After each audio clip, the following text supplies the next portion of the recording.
Bismillahirrahmanirrahim. Arrête-toi une seconde.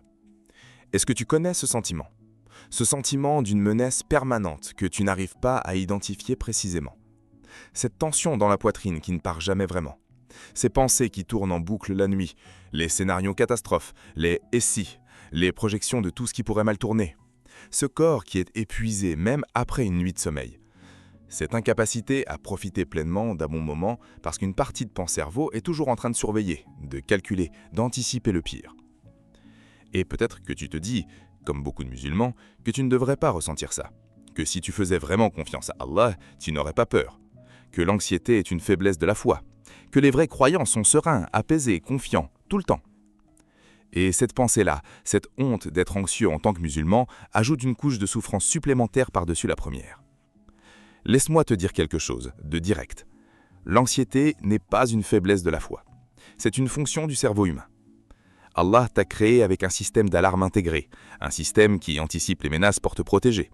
Ce système est une miséricorde, pas une malédiction. Le problème, ce n'est pas d'avoir ce système. Le problème, c'est quand ce système s'emballe, quand il détecte des menaces partout, tout le temps, même là où il n'y en a pas. Et le Coran, avec une précision que la psychiatrie moderne n'a atteinte qu'au XXe siècle, parle de l'anxiété, la nomme, la comprend et offre des réponses concrètes, verset par verset, qui touchent exactement les mécanismes neurologiques que la science a identifiés. Aujourd'hui, on va ouvrir le Coran ensemble. Pas pour réciter, mais pour lire ce qu'Allah dit exactement sur l'anxiété. Verset par verset, avec la psychologie, avec la neuroscience, avec des outils concrets pour ta vie quotidienne. 4 chapitres. Une émotion que tu connais peut-être trop bien, et un livre qui l'a comprise avant tout le monde. Reste jusqu'à la fin. Si tu es nouveau sur cette chaîne, bienvenue dans la famille Al-Mu'allimun Nafs. Cette chaîne est construite brique par brique, avec sincérité et amour pour cette Oumma. On est en route vers les 1000 abonnés et chaque âme compte. Abonne-toi, tu es peut-être l'abonné qui nous rapproche de l'objectif. Je sais avec une certitude totale qu'avec vous tous, c'est possible. Qu'Allah vous récompense. Ce qui est vraiment l'anxiété et pourquoi Allah en parle dans le Coran.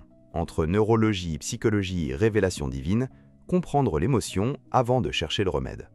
Commençons par la science. Parce que pour comprendre ce que le Coran dit sur l'anxiété, il faut d'abord comprendre ce qu'est vraiment l'anxiété. Pas la version simpliste « tu t'inquiètes trop », mais la vérité neurologique de ce qui se passe dans ton cerveau quand tu es anxieux. L'anxiété est gouvernée par une structure du cerveau appelée l'amygdale, 2 petites masses de neurones en forme d'amande situées au centre du cerveau émotionnel. L'amygdale est un système d'alarme primitif. Sa fonction est de détecter les menaces et de déclencher une réponse de survie, ce qu'on appelle le fight or flight, combattre ou fuir. Quand l'amygdale s'active, elle inonde le corps de cortisol et d'adrénaline. Le cœur s'accélère, la respiration devient superficielle, les muscles se contractent, la digestion ralentit. Et le cortex préfrontal, la zone de la pensée rationnelle, de la perspective, de la prise de décision sereine, est littéralement mis en veille. En d'autres termes, quand tu es anxieux, tu n'as plus pleinement accès à ta propre intelligence. Ton cerveau est en mode survie. Et en mode survie, il ne fait pas la différence entre un tigre qui te charge et une réunion difficile demain matin. Il traite les deux comme des menaces existentielles et il réagit en conséquence. Ce que la psychiatrie moderne appelle le trouble anxieux généralisé, cette anxiété chronique diffuse qui flotte sans objet précis, touche selon l'OMS environ 284 millions de personnes dans le monde. C'est l'un des troubles psychologiques les plus répandus de notre époque. Et il explose, avec les réseaux sociaux, l'information en continu, la pression de performance, l'incertitude économique et sociale.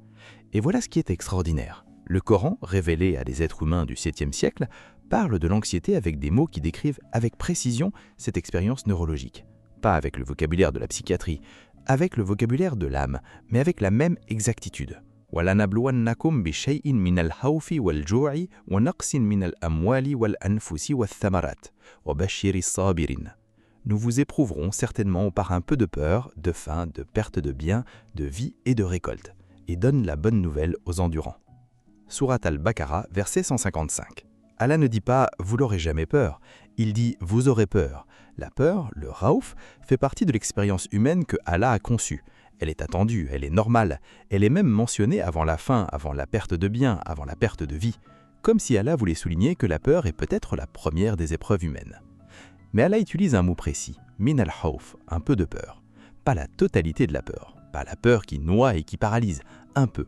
Comme pour dire, l'épreuve est réelle, mais elle est calibrée. Je ne te donne pas plus que tu peux porter. وَلَا تَهِنُوا وَلَا تَحْزَنُوا وَأَنْتُمُ الْأَعْلَوْنَ إِن كُنتُم مُؤْمِنِينَ. ne vous découragez pas et ne vous attristez pas. Vous serez les plus élevés si vous êtes vraiment croyant. Sourate Al-Imran, verset 139. Ce verset est une prescription anti-anxiété d'une précision remarquable. Allah adresse deux états distincts. La tahinu, ne vous découragez pas, qui correspond à l'anxiété anticipatoire, la peur de l'avenir, et la tahzanu, ne vous attristez pas, qui correspond à la rumination sur le passé. Ensemble, ces deux interdictions couvrent les deux axes temporels de l'anxiété et de la dépression.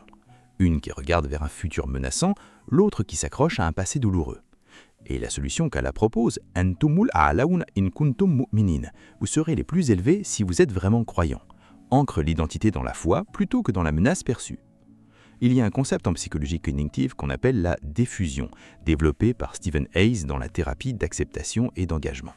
L'idée est de créer une distance entre soi et ses pensées anxieuses, de ne plus s'identifier elles, de les observer sans en être submergé.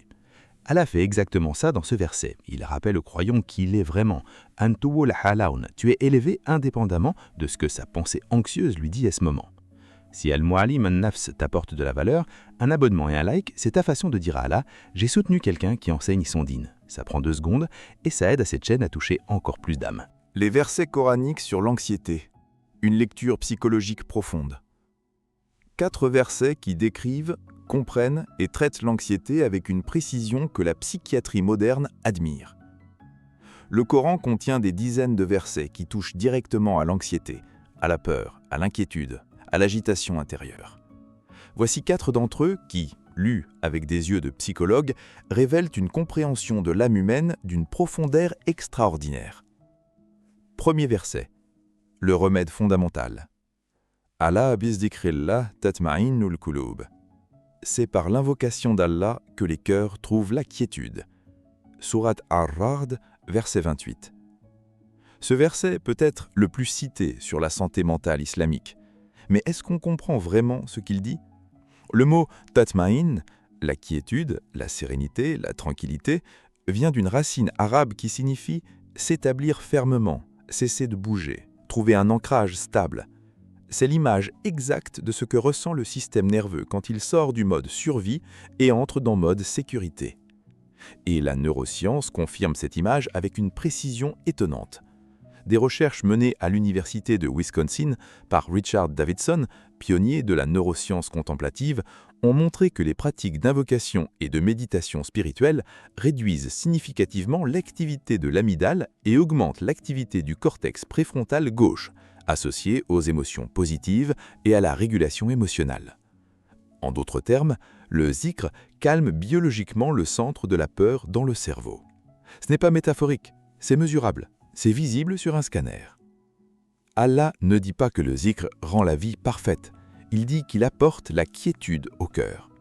La situation extérieure peut rester difficile, mais le cœur, lui, trouve son ancrage. Et un cœur ancré peut traverser n'importe quelle tempête. Deuxième verset, l'anxiété de l'avenir. Kullan yusibana illa ma kataballahu lana, huwa maulana, wa 'ala Allahi falyatawakkalil mu'minun. Dit, il ne nous atteindra que ce que Allah a écrit pour nous. Il est notre protecteur, et c'est en Allah que les croyants doivent placer leur confiance. Sourate At-Tawbah, verset 51. L'anxiété est fondamentalement une émotion tournée vers l'avenir. Le cerveau anxieux est un cerveau qui essaie de contrôler ce qui n'est pas encore arrivé, qui simule des scénarios négatifs, qui anticipe des catastrophes, qui s'épuise à essayer de maîtriser l'incontrôlable. Et plus il essaie de contrôler, plus il est épuisé. Plus il est épuisé, plus il est anxieux. C'est une spirale. Ce verset brise cette spirale avec une précision chirurgicale. Lan yusibana illa ma kataballahu lana. Il ne nous atteindra que ce que Allah a écrit pour nous. C'est une déclaration de libération cognitive. Ce qui va arriver est déjà écrit. Ce qui n'est pas écrit pour toi ne peut pas t'atteindre quoi que tu fasses. Et ce qui est écrit pour toi arrivera quoi que tu fasses. Cette croyance, le qadar, la prédestination islamique, n'est pas du fatalisme passif. C'est ce que la psychologie appelle le relinquishing control, le lâcher-prise sur ce qui ne dépend pas de soi. Des recherches menées par le psychologue Christopher Lowry ont montré que l'incertitude perçue, le sentiment de ne pas savoir ce qui va arriver et de ne pas pouvoir le contrôler, est l'un des déclencheurs les plus puissants de l'anxiété chronique, et que la conviction que quelque chose de bienveillant et de tout-puissant contrôle ce qu'on ne contrôle pas soi-même réduit significativement cette détresse. Le qadar n'enlève pas l'effort, il enlève le fardeau de l'illusion du contrôle total. Et c'est ce fardeau-là qui écrase tant de gens. 3e verset.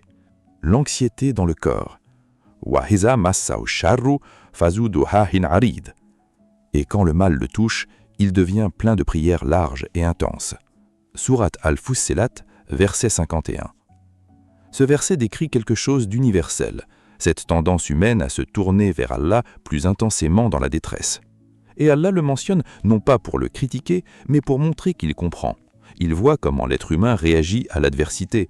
Il voit cet instinct de chercher de l'aide quand la douleur est trop grande. Et Allah, dans sa miséricorde, répond à cet appel.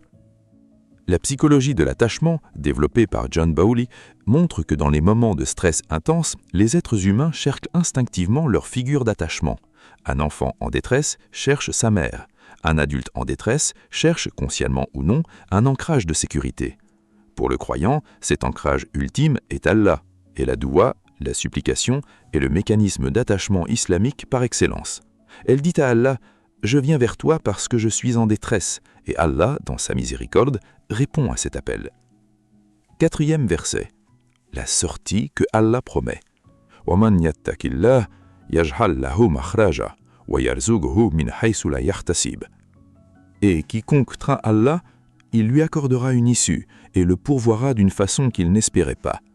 Sourate At-Talaq, versets 2 et 3. Ce verset est une promesse divine directe contre l'anxiété. Mahrad, une issue, une sortie, une échappatoire.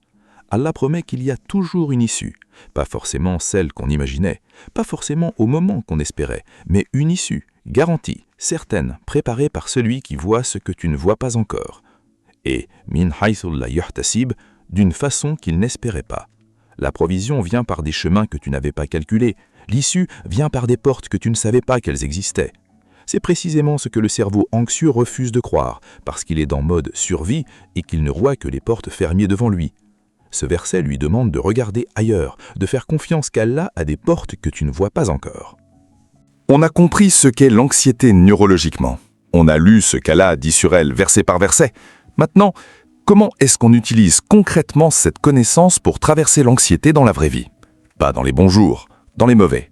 Dans les nuits où le cerveau tourne en boucle, dans les matins où le poids est trop lourd. Voici 5 outils, ancrés dans la Sunna, validés par la neuroscience, pour traverser l'anxiété sans se perdre. 1. Utilise le dhikr comme régulation du système nerveux, pas juste comme acte d'adoration. Ala bidhikrillahi tatma'innul qulub. Ce n'est pas juste une belle phrase, c'est une instruction neurologique. Quand l'anxiété monte, quand l'amygdale s'emballe, le dhikr répété lentement et consciemment active le système nerveux parasympathique. Il ralentit le rythme cardiaque, il approfondit la respiration, il réduit le cortisol. Pratique concrète, quand tu sens l'anxiété monter, répète « Subhanallah wa bihamdihi » 100 fois, lentement, en sentant chaque mot. Des études ont montré que cette pratique, maintenue 20 minutes, réduit significativement les marqueurs physiologiques du stress. Ce n'est pas de la magie, c'est de la biologie islamique. 2. Fais la doua avec le corps, pas juste avec les mots. La doua, la supplication, est l'outil anti-anxiété le plus direct que le Coran nous donne. Mais beaucoup de gens font la doua avec la bouche pendant que le corps reste étendu, fermé, en mode défense. Et c'est quelque chose de différent. Avant de commencer ta doua, détends consciemment ton corps, desserre les mâchoires, baisse les épaules, décroise les bras, ouvre les mains vers le ciel et parle à Allah comme tu parlerais à quelqu'un qui t'aime, parce que c'est ce qu'il est. Cette posture corporelle ouverte signale au système nerveux qu'il est en sécurité et cette sécurité physique facilite la connexion émotionnelle à la doua. 3. Identifie ton anxiété avec précision et nomme-la devant Allah.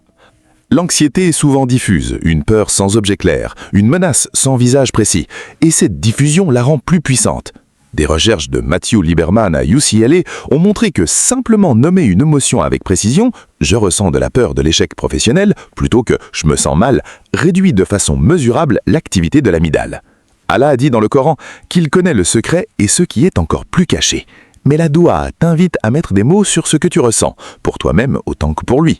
Nomme ta peur précisément dans ta doua. Dis à Allah exactement ce qui te fait peur et observe ce qui se passe dans ton corps quand tu le fais. 4. Récite Ayat al-Kursi avec conscience, pas par habitude. Ayat al-Kursi, le verset du trône, est la plus grande ayat du Coran, selon le prophète paix sur lui. Elle décrit Allah dans sa grandeur absolue, vivant, subsistant, sans sommeil, sans fatigue, maître des cieux et de la terre. Récité consciemment, en laissant chaque attribut descendre dans le cœur, elle opère une recalibration cognitive profonde. Elle replace le cerveau anxieux dans une perspective de dimension divine. Elle dit « ta peur est réelle, mais celui qui te tient est infiniment plus grand que tout ce dont tu as peur ». Récite-la chaque matin et chaque soir, pas mécaniquement, mais avec l'intention de laisser la grandeur d'Allah écraser la grandeur de ta peur. 5. Pratique la gratitude coranique comme antidote neurologique à l'anxiété. Le cerveau anxieux est un cerveau en mode menace. Il cherche le danger, le négatif, ce qui pourrait mal tourner, et il le trouve parce qu'il le cherche. La gratitude, le choukour islamique, est l'antidote neurologique direct à ce biais. Des recherches de Robert Emmons à l'Université de Californie Davis ont montré que les personnes pratiquant une gratitude régulière et consciente présentent une activité réduite dans les circuits de la peur et une activité augmentée dans les circuits du bien-être. Pratique concrète, chaque soir, avant de dormir, identifie 3 choses précises pour lesquelles tu es reconnaissant envers Allah. Pas des généralités, 3 choses spécifiques d'aujourd'hui. Et pour chacune, dis « Alhamdulillah » en sentant vraiment ce que tu ressens. Ce n'est pas de la naïveté, c'est une reconfiguration neurologique par la gratitude islamique. وَإِذَا سَأَلَكَ عِبَادِي عَنِّي فَإِنِّي قَرِيبٌ أُجِيبُ دَعْوَةَ الدَّاعِ إِذَا دَعَانِ. Et quand mes serviteurs t'interrogent sur moi, je suis proche. Je réponds à l'appel de celui qui m'appelle quand il m'appelle. Sourate Al-Baqarah, verset 186. Ce verset est la réponse finale à toute anxiété. Allah ne dit pas « je répondrai peut-être », il dit « je réponds ». Présent, immédiat, certain. Tu n'es pas seul dans ta peur, tu n'es pas seul dans ta nuit. Allah est là, et il répond quand tu l'appelles, pas demain, quand tu l'appelles. Si Al-Muhallim An-Nafs t'a aidé aujourd'hui, partage cette vidéo à quelqu'un qui souffre d'anxiété en silence. Un like, un abonnement, c'est ta façon de soutenir cette mission. Qu'Allah vous le compte. Conclusion. Tu n'as pas à vivre avec l'anxiété comme si c'était une fatalité, et tu n'as pas à choisir entre ta foi et ta santé mentale. Allah a créé les deux, et il t'a donné dans son livre les outils pour les soigner ensemble. L'anxiété n'est pas un signe que tu manques de foi, c'est un signal que ton cerveau a besoin d'un ancrage. Et cet ancrage, Allah le dit avec une certitude absolue, c'est son déclin, son livre, sa proximité, sa réponse à ta doua. Si cette vidéo t'a aidé à respirer un peu plus mieux, partage-la, c'est ta sadaka du jour. Abonne-toi à Al-Muhallim An-Nafs pour continuer ce voyage chaque semaine. La prochaine fois, on parlera des preuves, pourquoi l'âme parle toujours à travers elle et la psychologie cachée derrière chaque difficulté qu'il t'envoie. Qu'Allah apaise vos cœurs et vous accorde sa quiétude. Assalamu alaikum wa rahmatullahi wa barakatuh.